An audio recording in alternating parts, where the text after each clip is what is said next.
In the far east of the Soviet Union, where the Kamchatka Peninsula drops steeply into the Pacific, there are fragments of stories that were never meant to leave the file cabinets of Moscow. The words come scattered, from retired workers, fragments of declassified reports, fishermen who swore they saw the sea glow like a second dawn. They speak of a power plant buried beneath the volcanic soil, a facility that, for one night in 1984, allegedly lit up not the towns of Kamchatka, but the trench offshore.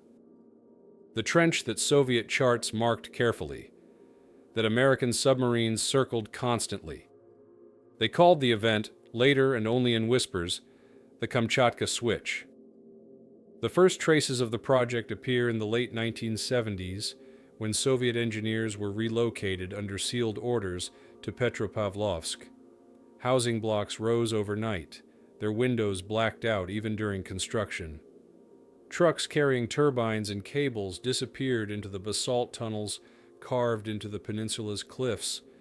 Locals referred to the complex as Station Number 8, though its true designation never surfaced. Officially, it was described as a geothermal experiment designed to tap the volcanic heat of Kamchatka, but the allocation of naval security, the presence of KGB minders, and the absence of public output raised immediate suspicion.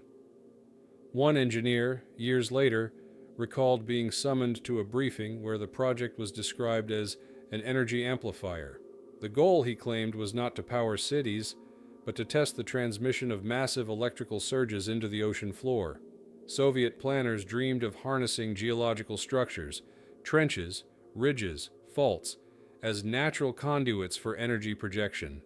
Some believed this could disrupt submarine navigation, disable communications, even tilt the balance of naval power. To others, it was an experiment in controlling the Earth's crust itself. The turning point came on a single night in April 1984. Fishermen off the coast reported that the oceans suddenly glowed. Not just patches of bioluminescence, but an entire swath of the Pacific, stretching for kilometers. They described it as a light without source, as though the trench itself had ignited.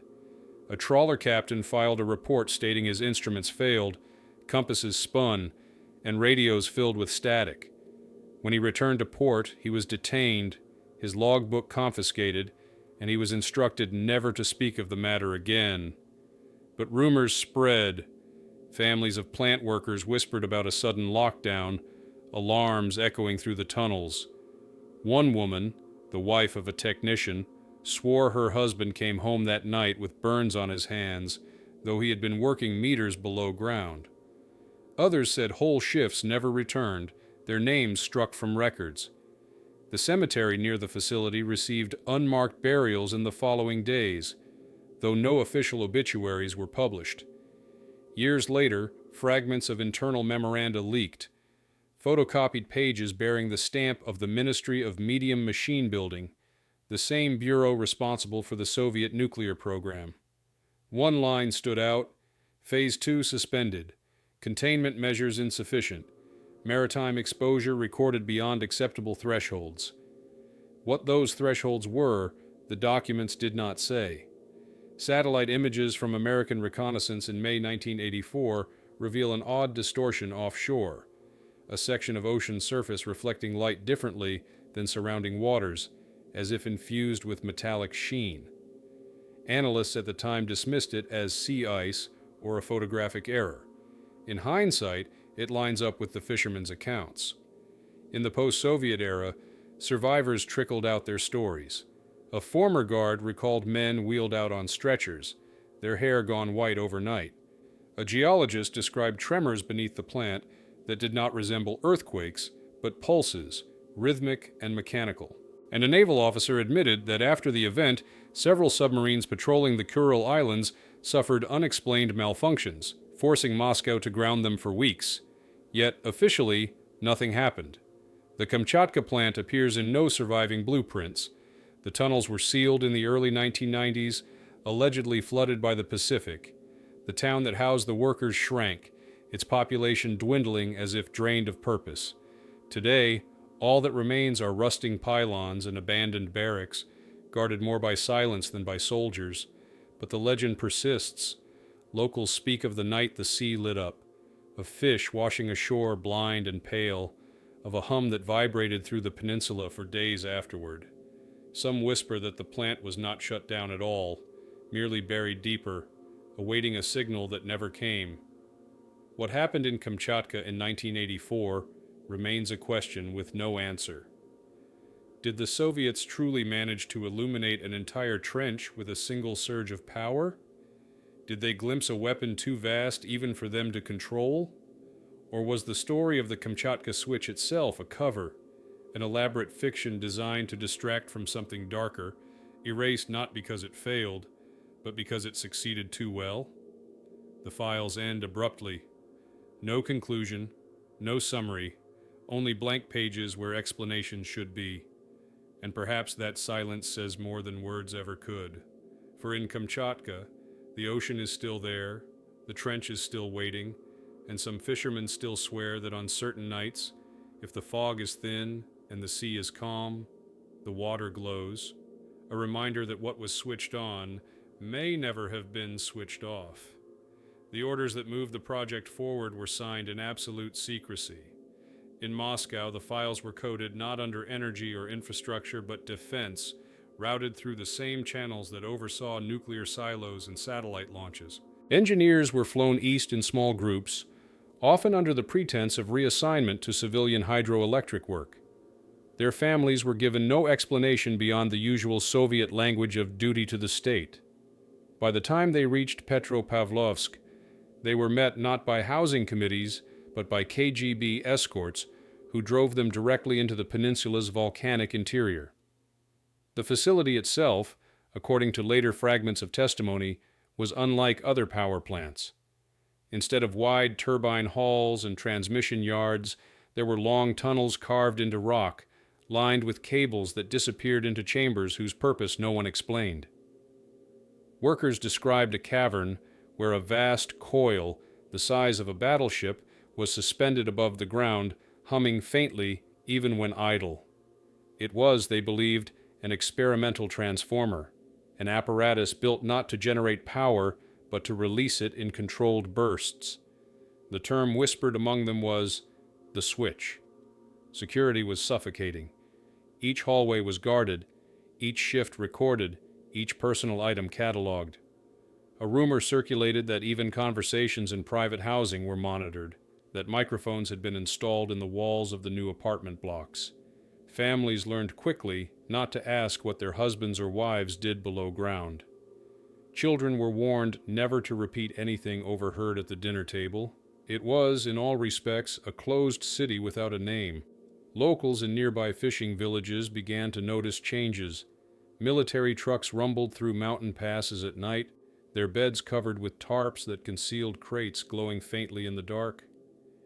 Fishermen claimed their nets brought up dead fish with strange burns, as if scorched by heat, though the water was ice cold. In one village, dogs refused to go near the cliffs where the tunnels had been dug.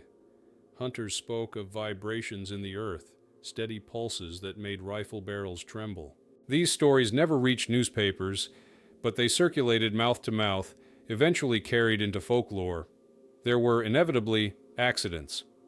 One report, surviving only as a badly blurred photocopy, described a containment breach during testing in 1982. Several workers were allegedly exposed to a surge that left their skin blistered without flame. Their bodies, the report noted, were transported to Khabarovsk under sealed orders, with instructions that no burial records be filed locally. When families demanded answers, they were told their relatives had died in transit accidents. Those who pressed further found their pensions revoked or were reassigned to distant cities without notice. The secrecy bred unease. A nurse who treated plant workers at a small clinic recalled patients arriving with symptoms that did not match known industrial injuries. Sudden hair loss, burns shaped like geometric patterns, and most unsettling, a deep resonance in their voices, as if the injuries had altered something inside their bodies. When she attempted to record her findings, she was dismissed, and her notes were seized. Years later, she admitted that she never forgot the sound of one technician whispering to her, his throat scarred but steady, "We turned it on, and the ocean answered." By the early 1980s, the tension in the region had grown palpable. Fishermen were ordered to avoid entire stretches of coastline. Airspace above the peninsula was suddenly restricted, with Soviet interceptors chasing off even their own reconnaissance aircraft.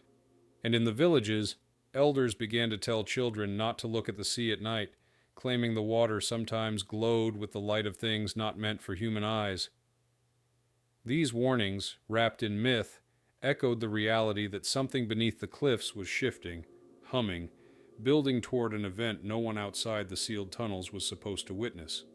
But fragments of unease have a way of slipping past the strongest locks. And by 1983, the Kamchatka switch was ready for its first full test. The preparation for the first full activation of the Kamchatka switch was unlike anything the engineers had ever experienced, even those who had worked in the nuclear cities of the Urals. Orders were delivered in sealed envelopes, signed with red ink, requiring every worker to report underground for extended shifts without explanation. Guards doubled around the perimeter, with new checkpoints appearing overnight. Locals noticed trains bringing in massive spools of copper wire and unfamiliar machinery stamped with foreign markings, though how such equipment had been acquired was never explained.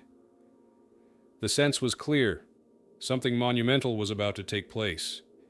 Inside the tunnels, the coil at the heart of the plant was brought to life. Testimonies from surviving technicians suggest that it was not simply a generator, but a machine designed to amplify natural energy flows drawn from the volcanic substrata. Vast conduits carried geothermal heat into chambers lined with liquid-cooled panels. Above them, magnetic rails pulsed with current strong enough to cause wristwatches to stop and hair to stand on end. One engineer compared standing in the control room to being inside a storm that never left the ground. There were extensive rehearsals. At first, small surges were channeled into the sea via thick submarine cables anchored to the trench. The intention, according to fragments of reports, was to test conductivity through deep ocean ridges. The cables glowed red beneath their insulation, the tunnels reverberating with a low bass hum that rattled tools off benches. On more than one occasion, control panels sparked, forcing operators to shield their eyes from sudden arcs of light. These incidents were logged as minor, but the men involved carried burns that never fully healed. Witnesses recalled that the language used by supervisors became increasingly abstract. No one spoke of electricity or power anymore. Instead, they referred to releasing the signal or initiating the transfer.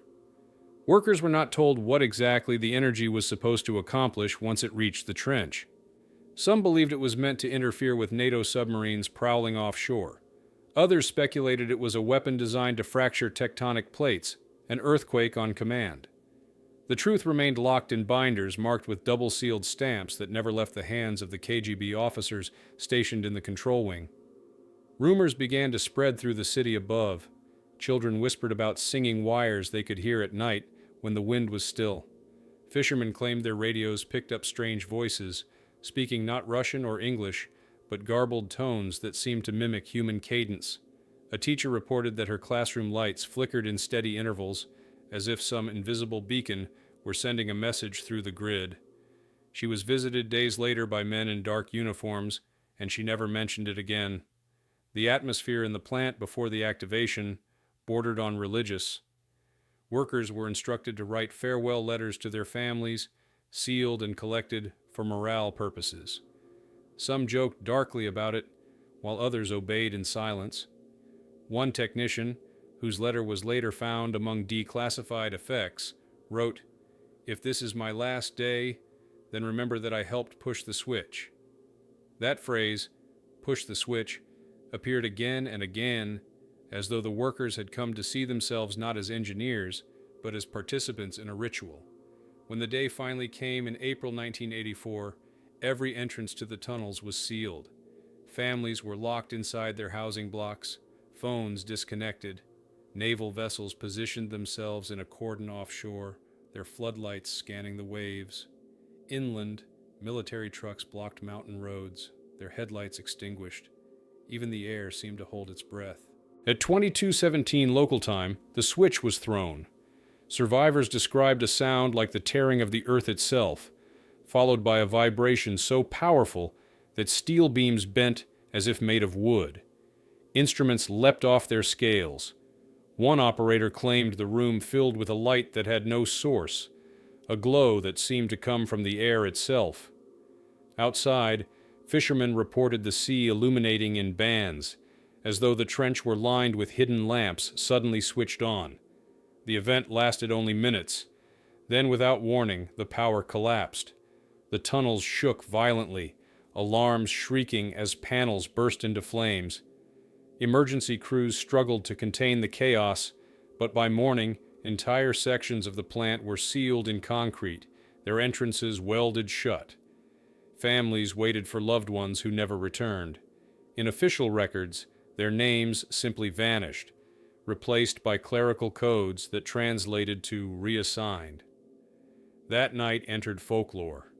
Villagers described the ocean glowing for miles, with fish leaping frantically from the water as if trying to escape something unseen below. Some said the glow sank into the waves like a dying fire, leaving the surface darker than it had ever been. Children were told never to look out at sea after dusk again. Officially, nothing happened. Newspapers printed stories about volcanic tremors, routine military exercises, minor seismic activity, but the locals knew what they had seen, and those who had been inside the plant, the few who survived, carried burns, scars, and a silence that would last the rest of their lives. From that night onward, the Kamchatka switch ceased to be a project. It became a secret, a shadow in official archives, a word whispered with unease by those who had been too close to the glow. But the trench did not forget. Fishermen swore the water still shimmered on certain nights, faint and pulsing, as though some buried current beneath the sea was waiting to rise again. In the aftermath of that night in April 1984, the peninsula settled into a silence more unsettling than the roar of the test itself. The plant's surface structures remained guarded, though the tunnels were sealed with welded plates, and concrete poured directly into the access shafts. Officially, the complex was mothballed due to inefficiencies. Yet witnesses recalled smoke rising from vents for weeks, as though something deep below was still burning, or still running. The authorities said nothing, and families were instructed not to ask questions about missing relatives. Some were told their loved ones had been transferred to Vladivostok, others to Sakhalin. But no letters arrived, no wages continued, and in time, widows learned to stop visiting the regional offices. The story might have faded into obscurity if not for the strange phenomena that followed. Fishermen reported their compasses spinning when they crossed certain coordinates offshore, always near the trench. Naval crews privately admitted to equipment failures, with sonar screens flickering with bursts of static that took the form of geometric patterns rather than random noise. Once, a captain claimed his crew saw a luminous grid beneath the water, stretching for kilometers, as though the seafloor had been marked with lines of light. He was debriefed by military intelligence upon returning to port and reassigned within the month. Locals began to connect these events with the switch. In Petropavlovsk, school children sketched drawings of the glowing sea in class, drawings their teachers quietly confiscated. In a small fishing village, a priest performed a midnight ritual at the shoreline, scattering ashes into the waves to quiet the hum. His congregation refused to speak of it afterward, but decades later, the story surfaced again in interviews with surviving villagers. They remembered a night when the water itself seemed to sing. Inside Moscow, the project's files vanished into a classified archive. A handful of documents leaked years later, thin as shadows. Reports of containment issues, references to maritime anomalies, and one chilling note: observation suggests the trench amplified beyond projected thresholds. Unknown variables active. Who wrote the line and what variables meant remains unclear. The men who had worked the plant fared no better. Those who survived the test were sent to hospitals in Khabarovsk and Irkutsk, their files marked with vague diagnoses like radiation-related dermal damage or neurological disruption. One nurse later recalled patients whose eyes reflected light unnaturally, as though catching glows invisible to others. Another technician, discharged after months of treatment, wrote in his diary, "At night, I hear the sea again. It is inside my skull." Weeks later, he was found drowned in a shallow pond. Soviet naval records from the summer of 1984 also mention unusual submarine activity. American reconnaissance submarines reportedly approached the Kamchatka coast repeatedly, drawn by the strange readings their instruments picked up. Soviet commanders scrambled to intercept, fearing NATO had detected the experiment. Yet the Americans never published any findings. Their silence, some argue, suggests they too did not understand what their sensors had recorded.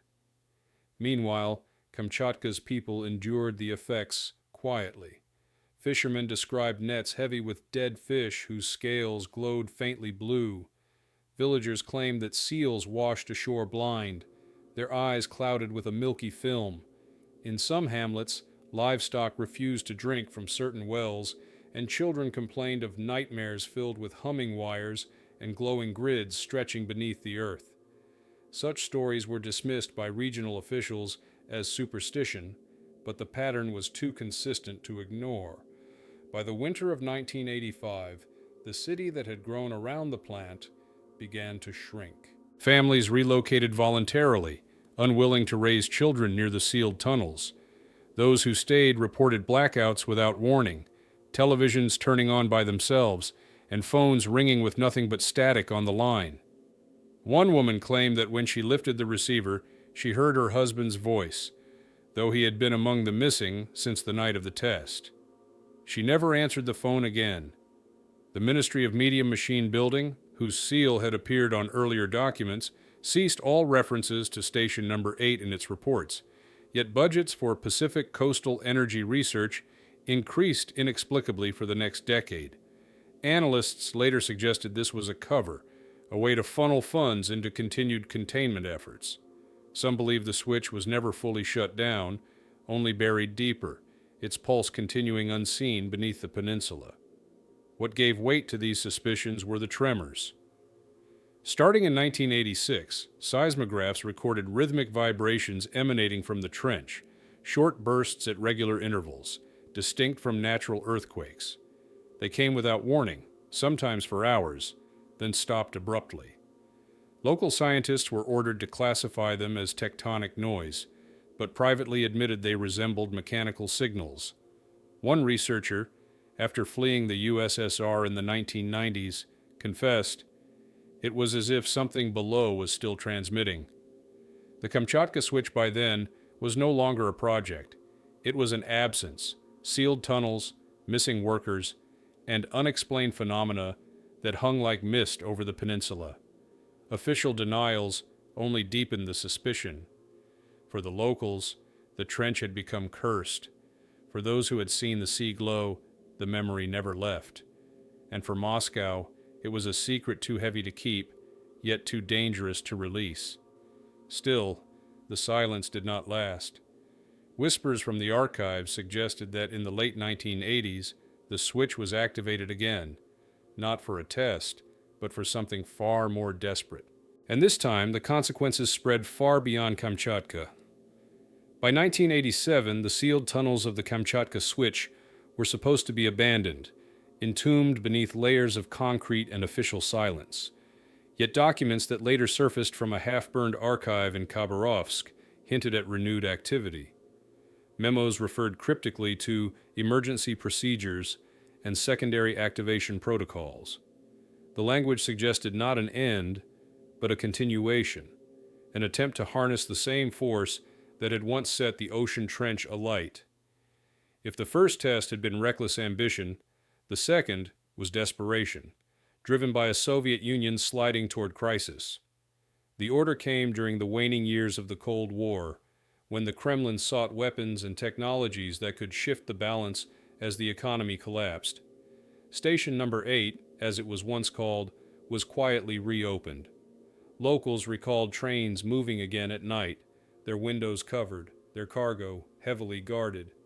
Soldiers appeared in the hills, erecting new fences and checkpoints, claiming to protect against poachers. Families whispered that the plant had returned, though none dared to say it aloud in daylight. Inside, according to scattered testimonies, the air was colder, the equipment dusted with frost that seemed unnatural for tunnels warmed by geothermal vents. Workers spoke of hearing echoes where no one stood, as if the cavern itself remembered what had been done there. A technician later smuggled notes describing the coil, rewired, reinforced, its conduits extended deeper into the trench. He wrote that cables had been lowered into fissures on the seafloor, anchored with concrete and steel. The intention, he suspected, was not merely to transmit energy, but to awaken something within the geology itself. On the night of the second activation, seismic monitors across the Pacific recorded a pulse. Unlike an earthquake, which rises and falls, this was rhythmic, 4 beats, then silence, then 4 again. The pattern repeated for 30 minutes before vanishing. In Alaska, U.S. monitoring stations logged the anomaly, but dismissed it as equipment error. In Japan, oceanographers noted disturbances in water temperature along the Kuril Trench. Only in Kamchatka did people describe the sea glowing once more, though this time the light was dimmer, pulsing in time with the vibrations, as though the trench itself had become a colossal beacon. Witnesses from the nearby fishing fleet recalled that their radios went dead. One man claimed his compass needle not only spun but locked, pointing out toward the trench and refusing to move. Another described a low hum that resonated in his bones, leaving him nauseous and disoriented. By dawn, dozens of fishing vessels had returned to port early, their crews shaken and unwilling to venture out again. Within days, officials appeared to confiscate logbooks, demanding silence under threat of imprisonment. But the strangest accounts came from within the facility itself. Survivors spoke years later of seeing arcs of light crawl along the walls, forming patterns like written symbols before vanishing. One guard reported that he'd lost time, an entire hour unaccounted for, during which his watch stopped and restarted. Another described workers collapsing mid-shift, their skin marked with faint geometric burns that faded within days. All who experienced these phenomena were transferred within weeks, their families given new identities. The consequences spread outward. In 1988, fishermen across the Pacific Rim reported unusual catches. Deep-sea species found in nets near the surface, their bodies scarred as if by electrical discharge. Marine biologists puzzled over whales that stranded themselves in unprecedented numbers along the Kamchatka coast, their inner ears damaged in ways that suggested exposure to intense vibrations. Local villagers whispered that the trench had been awakened, and that the sea no longer slept. Moscow denied everything. Official communiqué dismissed reports of glowing water and mass strandings as superstition or foreign propaganda. Yet classified cables from the Ministry of Defense revealed panic. NATO submarines had detected the pulse, tracking its origin with precision. The Americans did not retaliate, but their silence carried its own weight, as though both sides understood that something had been unleashed too dangerous to acknowledge. For the families who had already lost loved ones in the first activation, the second only deepened their despair. Some fled the peninsula entirely, leaving behind villages that became ghost towns. Those who remained lived with the hum, sometimes faint, sometimes strong, that returned sporadically, especially on still nights. Children complained of hearing singing when they put seashells to their ears, a sound their parents knew did not belong to the ocean. By the late 1980s, the Soviet Union itself was unraveling. Resources drained, archives splintered, and supervision faltered. Yet reports suggest the Kamchatka Switch was not dismantled. Instead, it was left in a half-dormant state, neither functioning fully nor abandoned.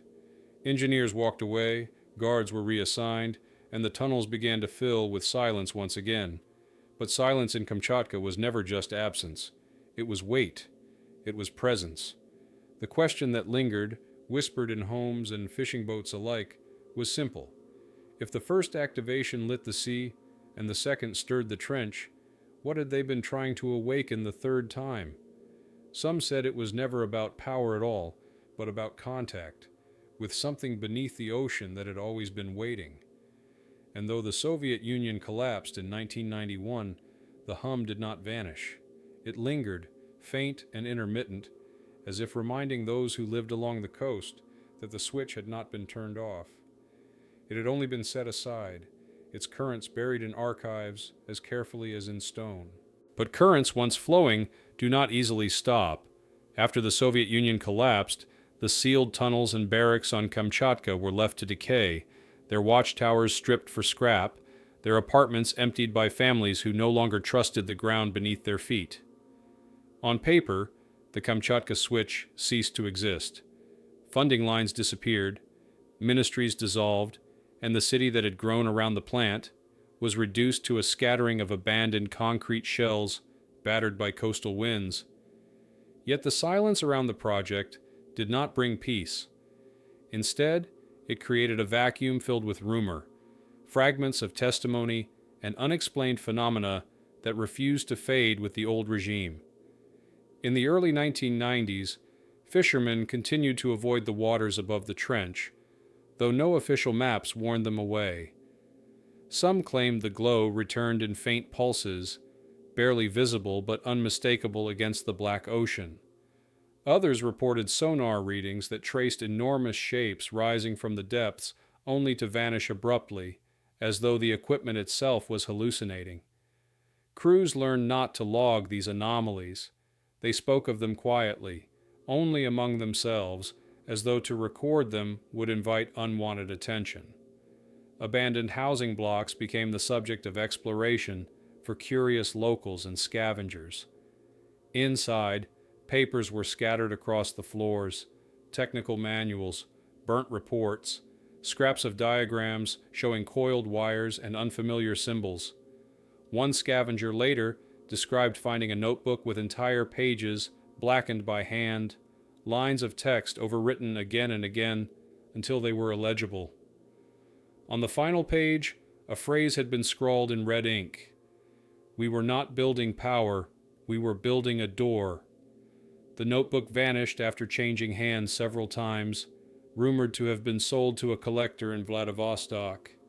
Former workers, freed from the constraints of the Soviet system, began to speak, though cautiously. One technician, interviewed in 1993, described how the switch had continued to pulse even after it was supposedly shut down. He recalled hearing a deep vibration through the walls long after power to the main coil was cut, as though the trench itself had begun generating a rhythm of its own. Another, a guard, said he once watched a panel flicker to life years after the shutdown, displaying coordinates far out in the Pacific before going dark again. Both men died within months of speaking publicly, one in a car accident, the other from a sudden illness.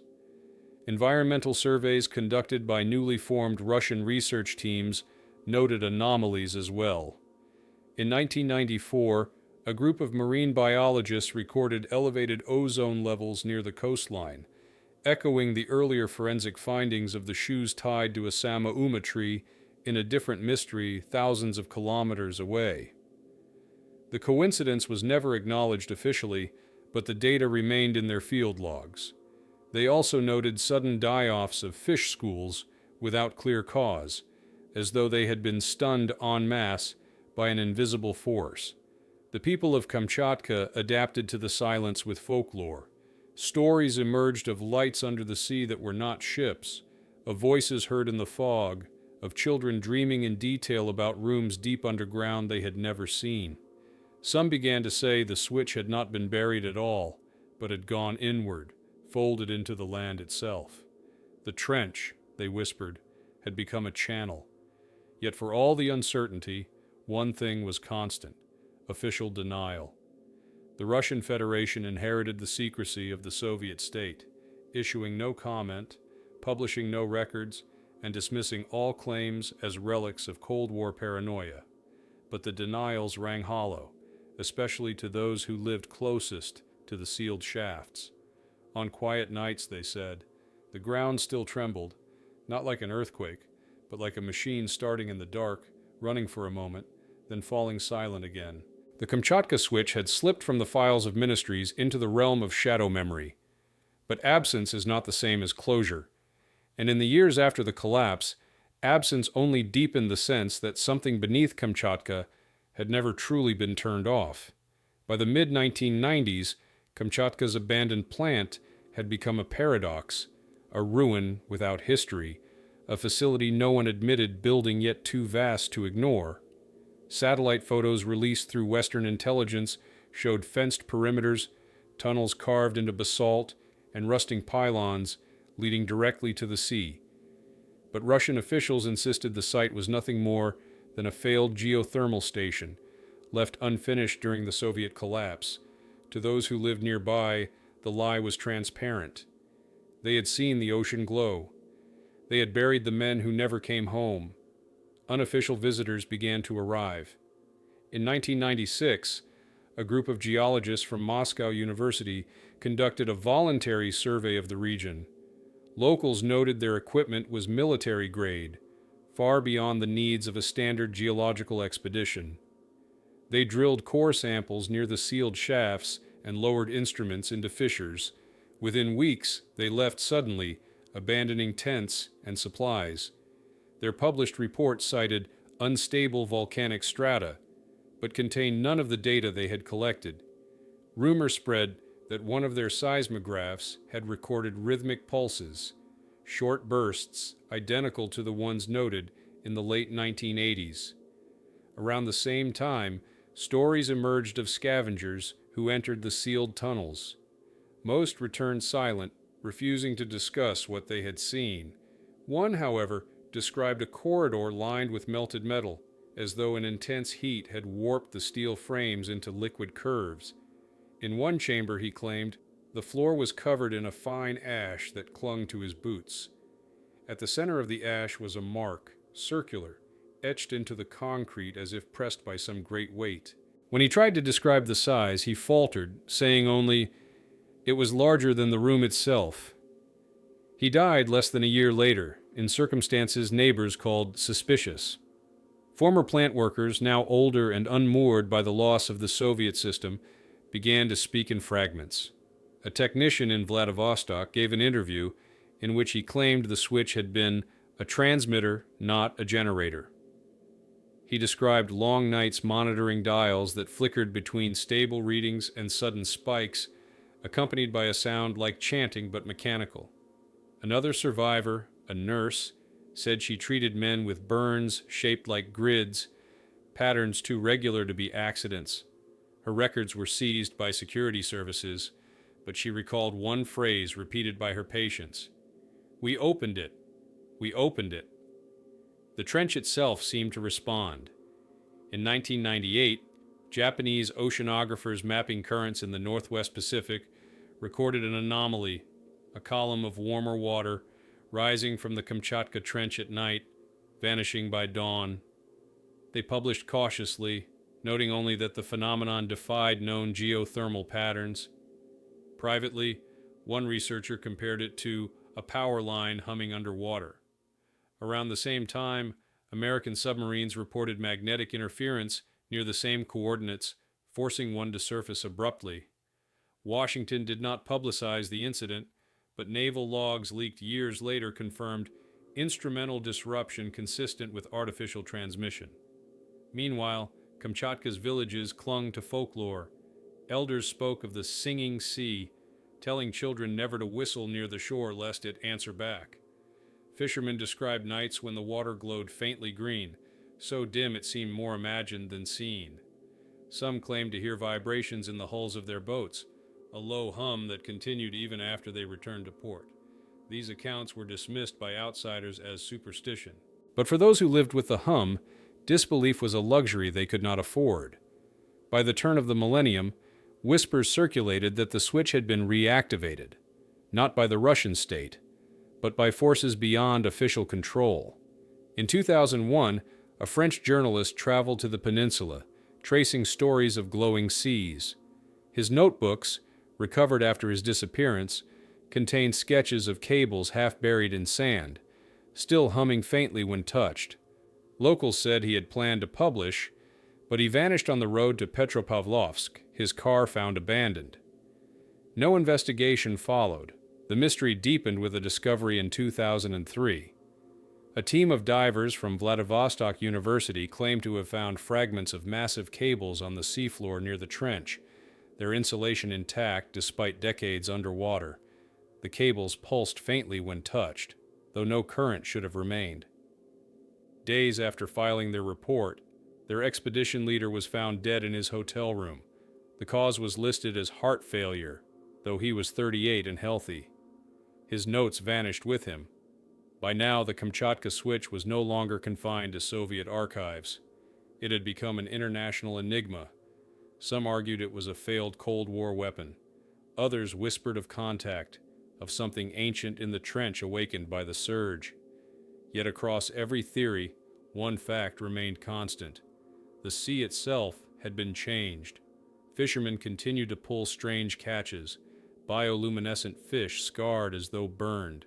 Seals stranded themselves in growing numbers, their skulls showing trauma consistent with intense pressure waves, and villagers, when pressed, admitted they still saw the glow, faint, rhythmic, pulsing like a heartbeat far below the waves.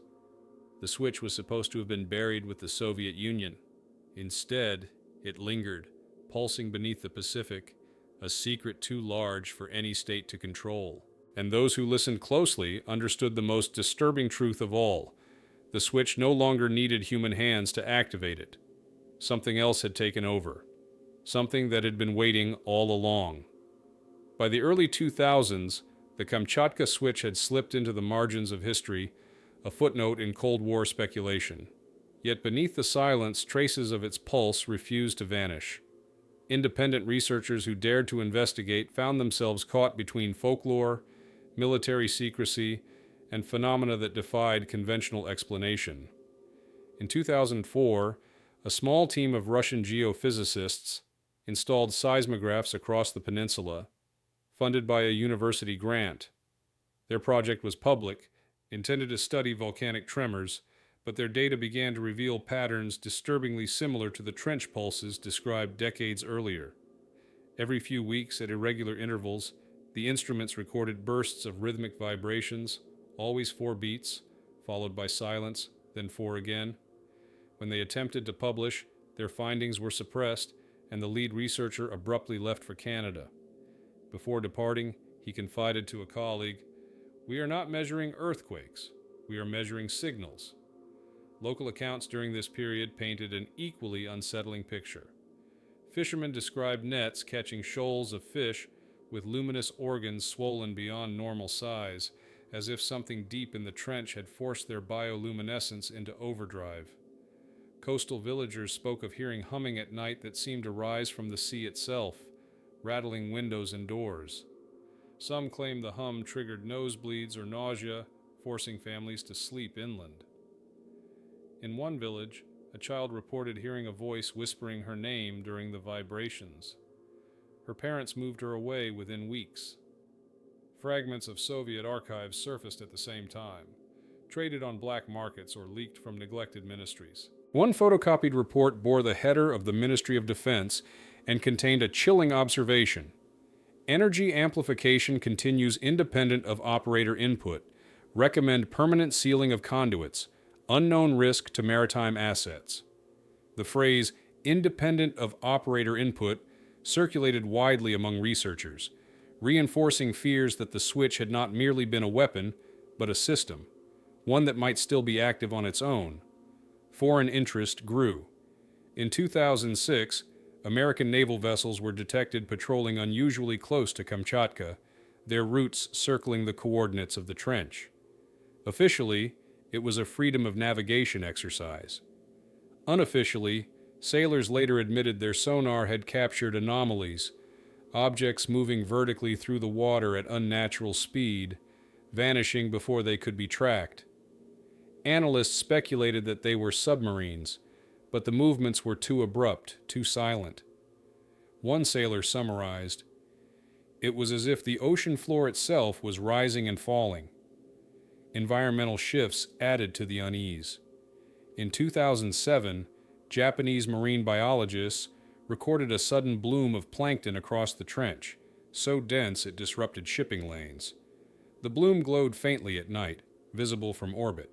While scientists attributed it to unusual currents, villagers in Kamchatka insisted it was the sea remembering the light from decades before. Some refused to fish for weeks, fearing contamination. Stories of human encounters became more disturbing. In 2008, hikers exploring the abandoned city near the sealed tunnels reported finding metallic shards embedded in the soil, faintly warm to the touch. When one carried a piece home, he suffered persistent migraines and claimed his television turned on by itself at night. His family disposed of the shard in a nearby river, after which the symptoms subsided. Around the same time, an amateur diver vanished while searching for remnants of the cables offshore. His equipment washed ashore intact, but his body was never recovered. What bound these fragments together was a sense of unfinished business. The Soviet Union had collapsed, but the switch had not. Whether by design or accident, something buried beneath Kamchatka continued to breathe, transmitting signals that rippled across oceans and decades. By 2009, a theory emerged among independent investigators that the trench itself had become a resonant structure, altered permanently by the surge of 1984 and again by the pulses of 1987. In this view, the Kamchatka switch had succeeded, but not in the way its architects intended. It had imprinted the seabed, turning it into a kind of natural amplifier, one that could not be shut off by welding tunnels or sealing archives. The Russian government's response remained predictable: denial, dismissal, silence. Yet even silence carries weight, and in Kamchatka, silence was never neutral. Locals continued to report hums, glows, and strange catches. Researchers continued to vanish or withdraw their papers without explanation. And through it all, the ocean trench remained dark and inscrutable, a wound in the seafloor that seemed to pulse with its own will. By the end of the decade, the Kamchatka switch had transformed from rumor into legend, but a legend fed by evidence too consistent to dismiss. And for those who had stood on the cliffs during one of the pulses, watching the horizon shimmer faintly, there was no doubt. Whatever the Soviets had tried to harness, it had never gone away. It was still there, humming beneath the Pacific, waiting. By the 2010s, the Kamchatka switch had become a subject few dared to name directly. In Moscow, officials referred to it only as legacy infrastructure, while in the villages along the peninsula, people called it the hum, or the light under the sea. Outsiders often dismissed these stories as Cold War relics, yet new fragments surfaced with unsettling regularity, suggesting the phenomenon had not weakened with time. It had adapted. In 2012, a Russian trawler operating near the trench sent a distress call before vanishing from radar. When search teams arrived, they found the ship adrift, its crew gone. The vessel's instruments were intact, its nets half deployed, and meals sat unfinished in the galley. Most disturbing were the logs. The radio operator had scribbled coordinates in shaky handwriting, repeating them across 3 pages. The numbers matched the trench sector, where the first switch activation had been aimed in 1984.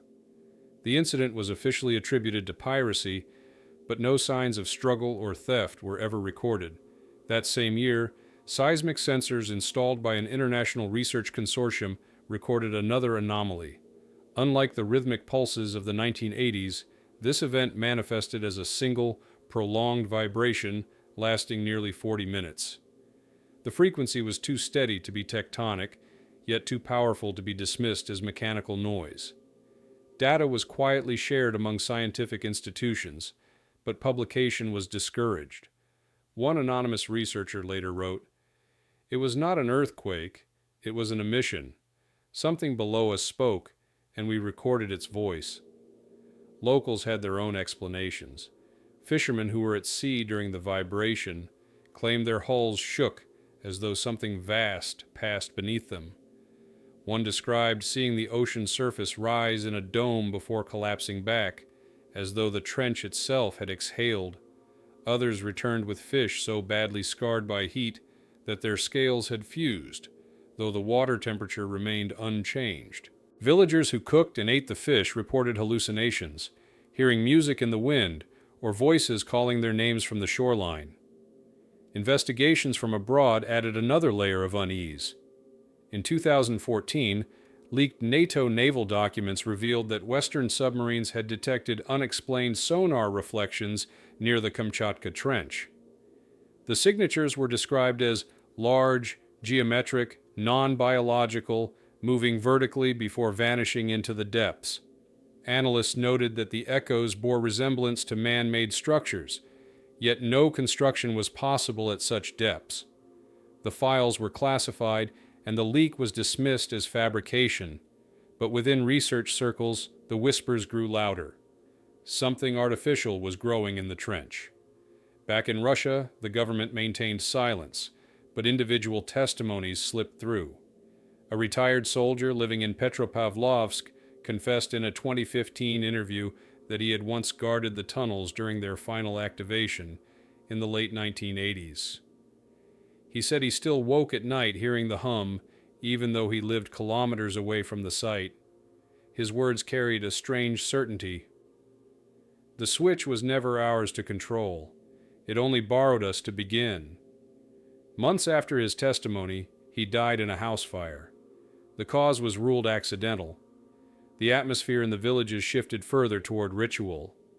Families avoided the coast on certain nights when the sea seemed to glow faintly against the horizon. Some carried out protective ceremonies, burning herbs at their doorsteps or scattering salt near the shoreline. Others claimed the glow was not dangerous, but a signal, a reminder that the trench was still alive. In whispered conversations, it was said that those who ignored the glow sometimes vanished. Hunters lost in the forest, fishermen who never returned. Scientists who dared to return to Kamchatka after 2016 brought back chilling data. Drone surveys revealed faint magnetic anomalies along the cliffs, patterns that aligned with the cables once lowered into the trench. Even after decades, the fields persisted, as if the seabed had become permanently charged. Radiation counters registered spikes, not constant but pulsing, in intervals that mirrored the 4-beat rhythm described since 1984. One researcher described it as standing inside a gigantic, invisible engine that no longer needs fuel. By the late 2010s, whispers of renewed interest from Moscow circulated. Some claimed the Russian military had quietly fenced the area again, not to rebuild, but to keep others away. Rumors spread of foreign intelligence teams intercepted near the coast, searching for fragments of the original cables. Whether these were spies, scavengers, or merely adventurers remained unknown, but their presence confirmed that the Kamchatka switch still drew eyes from far beyond Russia. And yet, for all the theories, the same questions lingered. Was the switch merely a failed Soviet experiment, its remnants mistaken for the supernatural? Or had it altered something deep in the earth, something that now pulsed with its own rhythm, indifferent to human oversight? By the end of the decade, the answers were no clearer, but the signs grew harder to dismiss. Glowing plankton blooms, ships vanishing without trace, sonar shadows in impossible shapes, each added to the dossier, and through it all, the hum continued, sometimes faint, sometimes overwhelming, as if the trench itself refused to sleep. The Kamchatka switch had become more than a forgotten weapon. It had become a presence, alive in memory, rumor, and unexplained phenomena that stretched across oceans. And those who listened closest began to fear the most unsettling possibility, that the switch had not been a human invention at all. It had been an awakening. Humans had only thrown the lever. The rest was still unfolding beneath miles of dark water. By the 2020s, the Kamchatka Switch existed only in shadows, half buried in archives, erased from official maps, yet alive in every whispered account from fishermen, scientists, and survivors. The Soviet Union was gone, but its ghost lingered in the sealed tunnels and in the trench offshore, where instruments still pulsed without explanation. Governments denied involvement, but the pattern of secrecy was too familiar. Unexplained naval deployments near the Pacific Rim, sudden blackouts in satellite coverage over Kamchatka, research teams that filed grant proposals but never returned from the field. In 2021, a team of independent divers from Vladivostok vanished during an unauthorized descent near the trench. Their footage, later recovered from a floating buoy, showed only fragments, an expanse of water lit faintly from below, the outline of massive cables fused into the seabed, and the sound of a steady hum that grew louder before the camera cut to static. Officials dismissed the evidence as tampered, but the diver's disappearance was never explained. To those who studied the footage in secret, the detail that mattered most was not what could be seen, but what could be heard. The rhythm, still 4 beats, followed by silence, then 4 again. At the same time, villagers inland reported new tremors that rattled windows, but went unrecorded by official seismographs. Dogs refused to approach the shore. Children spoke of hearing voices in the fog, repeating words they could not understand. Some elders insisted the trench had become a mouth, speaking in a language that only the sea could hear. Others warned that each glow, each hum, was not a relic of Soviet engineering but a signal, one that had never been meant for human ears. International observers continued to circle the question cautiously. Western analysts speculated that Russia might be testing geophysical weapons, though none could explain how a collapsed state project could remain active decades later without maintenance. Japanese oceanographers noted unusual heat signatures rising from the trench, yet their papers were buried in obscure journals. No one wanted to admit what the evidence suggested, that whatever had been unleashed in 1984 had not died with the Soviet system. It had continued, silently, beneath the Pacific. The most chilling testimony came from a former technician, interviewed in secret before his death in 2022. He admitted that even during the first tests, supervisors warned the switch was not fully understood. "We thought we were turning on a machine," he said, "but it felt more like opening a channel. Once it opened, it didn't close." He refused to elaborate further, except to add, "The sea answered. It still answers." What lingers now is uncertainty. Some insist the Kamchatka Switch was nothing more than Cold War paranoia, exaggerated by villagers and conspiracy theorists. Others point to the growing body of anomalies, disappearing ships, glowing plankton blooms, rhythmic tremors, as evidence of something deeper, something neither the Soviets nor their successors could control. And so the story ends not with resolution, but with absence. Sealed tunnels in the volcanic hills, an ocean trench that glows in silence, and files that begin but never conclude. The Kamchatka Switch remains an unfinished chapter, a secret too heavy for one nation to hold, too strange for science to explain, and too dangerous for folklore to contain. Did the Soviet Union truly erase a whole city to bury its failure? Or did it erase the city to hide the fact that, for one brief night, it succeeded? The question remains, pulsing quietly beneath the Pacific, waiting for someone to listen again.